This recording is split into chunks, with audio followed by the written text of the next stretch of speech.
Types of chemical reactions. Here are the objectives for your notes.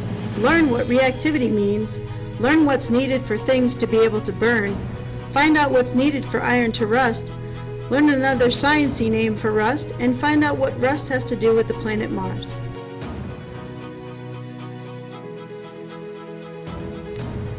Reactivity is a chemical property. It's the term for any chemical property of matter. It's called a chemical reaction because you can observe chemical properties as a substance changes into something new. Chemical properties can be observed during chemical changes. Flammability is the ability of a substance to burn. It's a chemical property. For flammability to happen, you need oxygen.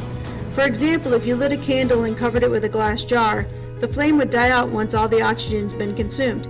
No more oxygen means no more burning. Iron oxide is a chemical property. It's a sciencey term for rust. When iron comes into contact with water and oxygen for a period of time, it rusts. The particles in the iron combine to form a new substance we know as rust, but it's known in science as iron oxide. So what about Mars and iron oxide? We know Mars is the red planet. Mars appears red in color because its surface is blanketed with iron oxide. That tells us that Mars has rocks rich in iron, but it also tells us Mars has had water and oxygen in its past. Did you get all the objectives answered in your notes?